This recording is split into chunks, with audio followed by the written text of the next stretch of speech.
Mesdames, Messieurs, je vous retrouve pour un nouveau débat. On va s'intéresser à l'innovation à la française, mais surtout on va montrer en fait les freins de l'innovation en France. Et pour cela, je suis en compagnie de Stéphane Marcel. Bonjour.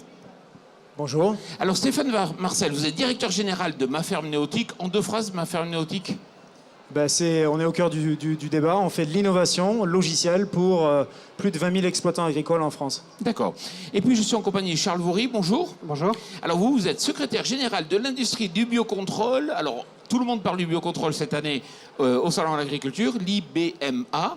Ça signifie quoi, IBMA? Alors, c'est en anglais International Biocontrol Manufacturers Association. Ce sont les industriels des produits phytosanitaires respectueux de l'environnement qui s'utilisent dans le cadre de la protection intégrée.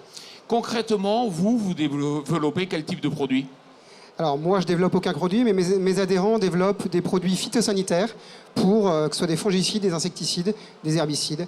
Voilà, toutes les gammes de produits phytosanitaires. Mais qui ont quelles caractéristiques particulières? Alors, ces caractéristiques, c'est principalement qu'ils mettent en œuvre des mécanismes biologiques et donc qu'ils aident la plante à se protéger ou qu'ils aident à lutter contre les ravageurs des plantes. Alors, on va dire que vous êtes innovant, même si on en parle depuis 30 ans, du biocontrôle, c'est pas nouveau. Mais vous êtes innovant parce qu'effectivement, c'est un marché qui se développe. C'est un marché qui se développe rapidement, même si aujourd'hui, il est encore marginal. Et pour vous, ce que vous dites, il faut un écosystème qui soit favorable à l'innovation. Qu'entendez-vous par là? Alors, l'innovation, c'est pas un seul acteur qui va faire la révolution. C'est un ensemble d'acteurs. C'est les laboratoires, les universités, c'est les unités de production en agriculture de formulation, de mise sur le marché, toutes les instances du monde agricole qui vont aider en fait à l'arrivée réelle et concrète de l'innovation sur le marché. Alors Stéphane Marcel, moi je suis très heureux de vous recevoir ici. Pourquoi? Parce qu'il y a quelques années, il y a une dizaine, vous représentiez zéro. Aujourd'hui, vous représentez 10 millions d'euros, grosso modo, de chiffre d'affaires. Vous avez créé une entreprise qui a été ensuite agrandie avec des participations de capital. Aujourd'hui, vous employez combien de personnes? Aujourd'hui, on emploie une centaine de personnes sur 4 sites géographiques. Qu'est-ce que vous proposez comme produit? Alors, c'est très simple. On a révolutionné le monde du logiciel agricole. On est parti sur un concept de base qui consistait à dire on veut affranchir l'agriculteur des contraintes classiques du logiciel. On va utiliser les technologies du web, les technologies smartphone, tablette.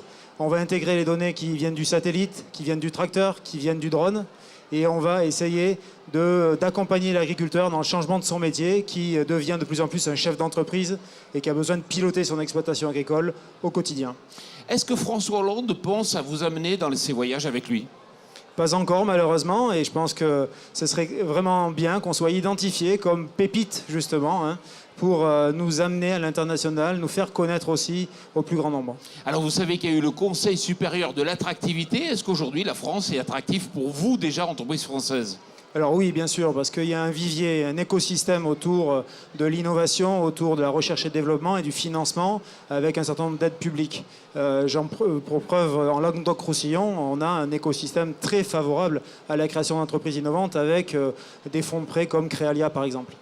Alors, ce qui est intéressant, c'est de comprendre que oui, on a une capacité d'innovation, mais moi j'entends dire partout qu'effectivement, là où c'est plus compliqué, c'est pour développer l'entreprise. C'est-à-dire qu'après, on se fait faire acheter en général par les Américains. C'est le problème, en fait. C'est qu'en France, on a de très bonnes idées, on a de très bons ingénieurs, on a même des vrais businessmen. Et puis, il y a une grande difficulté. D'abord, c'est de faire comprendre l'innovation. Donner les outils aux acteurs de la finance pour caractériser l'innovation. Ensuite, gros combat du chef d'entreprise et de créateur d'entreprise innovante, c'est la levée de fonds. En France, trop de problèmes pour lever des fonds. Et on fait un effort colossal pour arriver à lever un petit million d'euros malheureux, alors que c'est 10 millions d'euros que la start-up a besoin. C'est les banques qui ne font pas leur boulot. Alors, c'est les banques, mais il n'y a pas que les banques. Je pense que c'est un état d'esprit. Et je pense aussi que c'est aussi tout un ensemble jusqu'à la fiscalité autour de la création d'entreprises innovantes et éventuellement de la vente de cette entreprise en matière notamment de la fiscalité sur la plus-value de cession. J'en veux pour preuve le mouvement des pigeons il y a peu de temps. On en reparlera. Charles Voury, à vous la parole. Alors moi, je pense qu'il ne faut pas opposer grands groupes et petites entreprises. On a besoin de toutes les forces pour innover. Et les grands groupes vont investir aussi pour l'innovation. Ça va créer des emplois en France, ça va créer des nouveaux produits et ça va faire de la France une terre d'attractivité pour qu'il y ait des nouvelles entreprises qui viennent s'investir, qui viennent s'implanter. Donc il ne faut pas opposer grands groupes et petites sociétés. En agriculture aujourd'hui, vous avez l'impression que justement les produits biocontrôle se développent à la bonne vitesse ou au contraire pas assez vite? Alors les produits de biocontrôle se développent à la bonne vitesse. Aujourd'hui, il faut faire attention quand même. Il ne faut pas survendre les produits biocontrôle. On ne fait pas tout avec des produits biocontrôle. Mais c'est un secteur naissant. Il y a besoin de le soutenir et de l'aider, notamment par la fiscalité, ce qu'évoquait Stéphane tout à l'heure.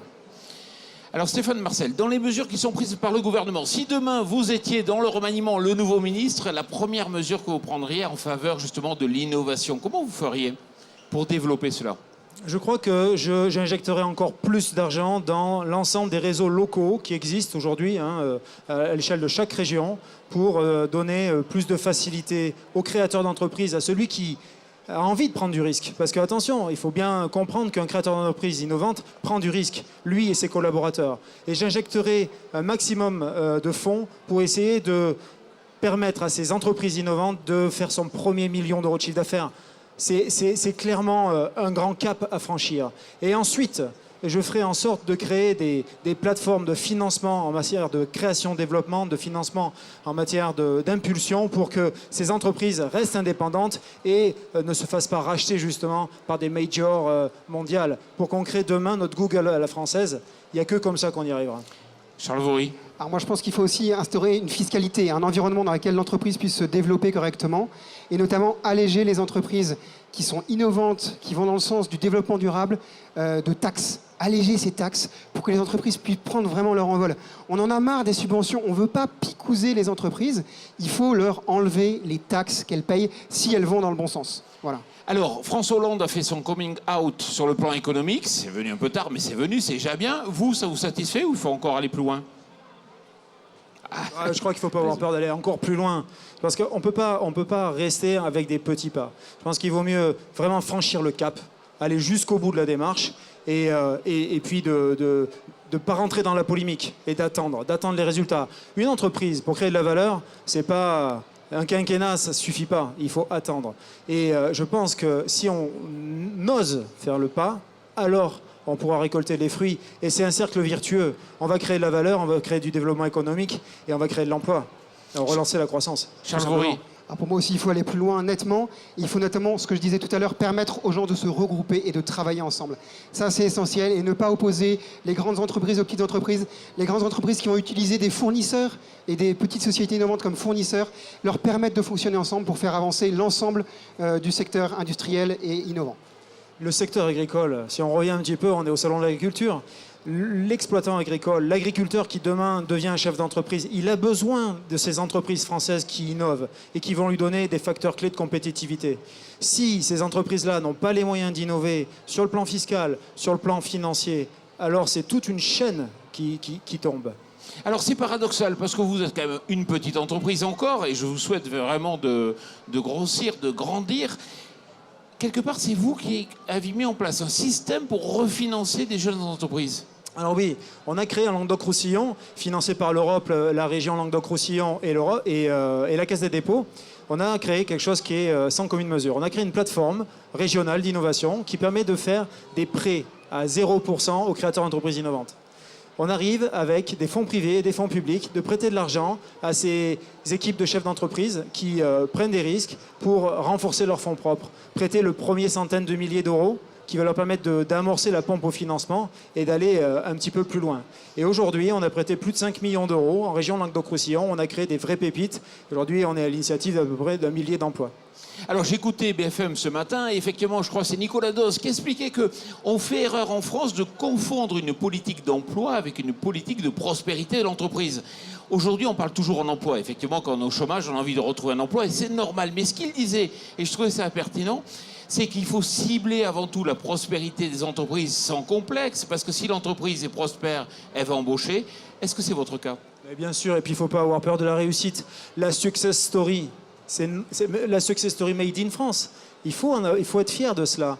Et je crois que le créateur d'entreprise et le chef d'entreprise, son blason doit être clairement redoré. Et je crois qu'il ne faut pas avoir honte de travailler dans une entreprise qui est prospère et qui permet à l'ensemble des acteurs de cette entreprise de gagner de l'argent et d'augmenter leur pouvoir d'achat, tout simplement. Comme aux États-Unis ou dans le reste du monde. Et bien sûr. dans le secteur agricole, c'est tout à fait le bon exemple.